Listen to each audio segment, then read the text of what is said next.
BJP काफी ज्यादा आक्रामक हो चुकी है कि एक 27 वर्षीय महिला कांस्टेबल के साथ इस तरह का दुष्कर्म हुआ, उसके निजी शारीरिक के साथ इस तरह का उनके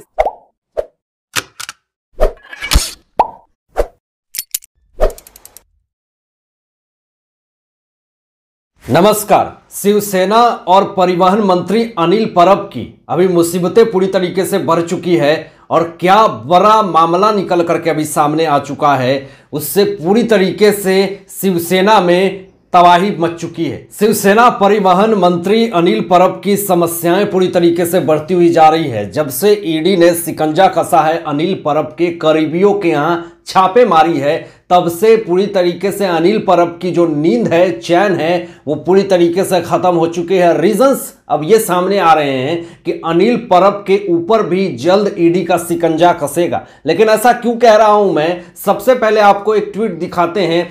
किरीट सोमैया जो कि बीजेपी के एक बहुत बड़े मंत्री हैं, उन्होंने कहा कि 26 मार्च को चलो दापोली, और दापोली में जिस तरीके से उनका इलीगल तरीके से रिसोर्ट बनाया हुआ है और किस तरीके से इनकम टैक्स को बचाने के लिए, यह भी ट्वीट किया किरीट सोमैया जी ने कि इनकम टैक्स को बचाने के लिए ये करोड़ों रुपए कैश इन्वेस्ट कर रहे हैं ताकि इनकम टैक्स नहीं इनको पे करना पड़े। ये सारी चीजें आरोप लगाते हुए किरीट सोमैया जी ने साफ तौर पे ये कह दिया कि अनिल परब जो हैं वो सरकार को धोखा दे रहे हैं और बहुत जल्द इनका भी अंतिम दिन नजदीक है और ईडी इसकी जांच पूरी तरीके से करनी चाहिए। अब इन सब चीजों को लेकर के महाराष्ट्र में सियासत तो गर्म ही है। अब विधायक जो रवि राणा है, उन्होंने भी साफ तौर पे एक बहुत बड़ा बयान दे दिया है। उन्होंने तो कह दिया है सीधा तौर पे कि अब संजय राउत और अनिल परब दोनों जेल जाएंगे। ये क्लियरली उन्होंने अपने बयान में कह दिया है। आगे उन्होंने ये भी कहा कि महाराष्ट्र के पूर्व मुख्यमंत्री रह चुके हैं देवेंद्र फडणवीस जी के ऊपर जिस तरीके से महाराष्ट्र की सरकार दबाव बना रही है,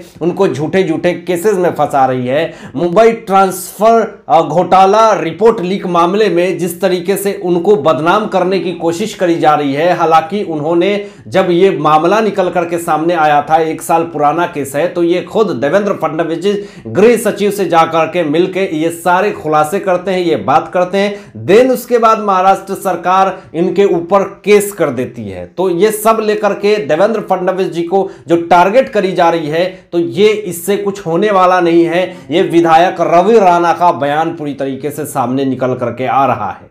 लेकिन आपको बता दें दोस्तों कि अनिल परब जो कि एक परिवहन मंत्री होने के साथ साथ एक महाराष्ट्रियों के लिए एक जिम्मेदारी भी उनके ऊपर बनती है, लेकिन अब आरोप उनके ऊपर ऐसे ऐसे लग चुके हैं कि करोड़ों करोड़ रुपए का गमन किया है इन्होंने और इलीगल तरीके से 100 एकड़ जमीन खरीदी और ना जाने कितने सारे रेस्टोरेंट और बार और ना जाने कितने सारे रिसोर्ट हैं इनके, और जमीन को गलत तरीके से इन्होंने खरीदा। ऐसे ऐसे आरोप विपक्ष की तरफ से लगाए जा रहे हैं और आरोप ऐसे लगाए जा रहे हैं कि अनिल परब जो हैं वो अपने परिवार के, फैमिली के, अपने पत्नी बेटे के नाम के ऊपर इन्होंने इलीगल संपत्ति इकट्ठा करी है, जिससे अब किरीट सोमैया ने आवाज उठानी शुरू कर दी कि इस पे ईडी की पूरी तरीके से नजर है, जांच अब शुरू होने वाली है। अब जो तीसरा बड़ा मंत्री का जो नाम है अनिल परब का है, अब इनकी भी गिरफ्तारी बहुत जल्द ही होने वाली है। दोस्तों, एक मुंबई पुलिस 27 वर्षीय महिला कांस्टेबल के ऊपर जिस तरीके से अत्याचार हुआ है, तो बीजेपी यहां पे पूरी तरीके से आक्रामक हो चुकी है। बीजेपी उस 27 वर्षीय कांस्टेबल महिला के लिए पूरी तरीके से आवाज उठा रही है। जिस तरीके से उसका पति ने ही उसके नग्न तस्वीरों खींच करके किस तरीके से वायरल किया, कहां किया, जिस कारण से उस 27 वर्षीय महिला के साथ जिस तरह का भेदभाव हो रहा है। मुंबई पुलिस कांस्टेबल के पोस्ट पे वो थी और एमएमआर जगह पे रहती थी और उनके पति पुणे में रहते थे। लेकिन क्या है पूरा मामला आपको बताते हैं डिटेल्स में। हालांकि वो 27 वर्षीय महिला कांस्टेबल ने शादी से पहले ही अपने पति को ये जता दिया था और ये कह दिया था कि मेरा जो है वो शादी से पहले ही किसी के साथ संबंध था, लेकिन मैं पूरी तरीके से उस रिश्ते को खत्म कर चुकी हूं। ये साफ तौर पे महिला कांस्टेबल ने अपने पति को शादी से पहले ही बता दिया था। लेकिन उसके पति को शादी के बाद भी शक हो गया। शादी के 5 साल हो गए, बच्चे भी 5 साल के हो गए, उनको फिर भी शक था। तो इसका अभी भी संबंध है उस रिश्ते से। तो इस पे पूरी तरीके से दोनों में अलगाव हो जाती है, दोनों अलग हो जाते हैं। तो यहां पे अब जो मामला निकल करके सामने आया कि महिला कांस्टेबल जो मुंबई पुलिस के द्वारा काम कर रही हैं, वो अपने जॉब को कर रही थी, 27 वर्षीय हैं और उनके पति पुणे में थी, दोनों अलग थे। लेकिन उसका पति उसे बार बार उससे नग्न तस्वीरें हमेशा शेयर करने को कहता था, मांगता था और काफी ज्यादा फोन करता था। कभी कभी ड्यूटी में वो रहती थी, जिस कारण से सीनियर से उनको क्लास भी लग जाती थी, जिस कारण से वो पूरी तरीके से परेशान हो गई थी अपने जीवन को लेकर के। तो फाइनली उन्होंने नग्न तस्वीरें अपने पति को शेयर कर दी।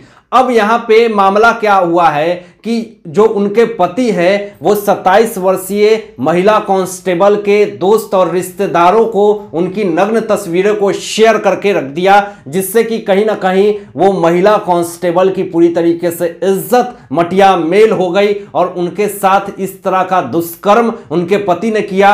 इससे साफ तौर के इनकी मेंटेलिटी हालत पूरी तरीके से खराब होती हुई दिख गई। अब ऐसी स्थिति में 27 वर्षीय मुंबई महिला कांस्टेबल ने मरीन ड्राइव पुलिस थाने में जाकर के शिकायत करी और शिकायत करने के बाद मरीन ड्राइव पुलिस थाने ने उसके पति को गिरफ्तार कर लिया। अब यहां पे जो मामला निकल करके सामने आया कि किस तरीके से इतना ज्यादा प्रताड़ित और इतना ज्यादा टॉर्चर 27 वर्षीय महिला के साथ उसका पति किया करता था। तो अब मुंबई में जिस तरीके से मरीन ड्राइव पुलिस थाने ने उनको गिरफ्तार किया है, अब उस पर जांच चल रही है, पूछताछ चल रही है और जल्द से जल्द जो धारा लगाई गई है, बहुत ही गंभीर धाराएं लगाए गए हैं। इससे साफ तौर पे पता चलता है कि महिला कांस्टेबल के पति की जमानत हो पाना काफी ज्यादा मुश्किल है। लेकिन बता दें दोस्तों कि इन सब मुद्दे को लेकर के बीजेपी काफी ज्यादा आक्रामक हो चुकी है कि एक 27 वर्षीय महिला कांस्टेबल के साथ इस तरह का दुष्कर्म हुआ, उसके निजी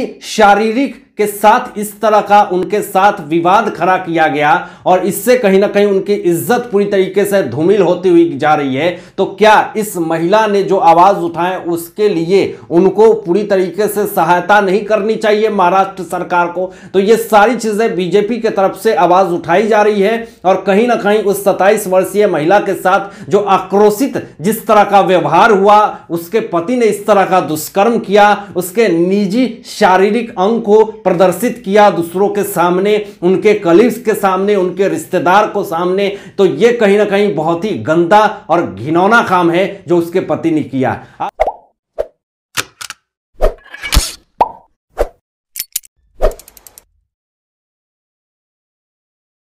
आप क्या सोचते हैं इन सारे मुद्दों पे? अपनी विचार जरूर व्यक्त कीजिएगा और ऐसे ही लेटेस्ट अपडेट पाने के लिए इस चैनल को सब्सक्राइब करके बेल आइकन प्रेस कर दीजिएगा और अपना ध्यान रखिएगा। सत्यमेव जयते, जय हिंद।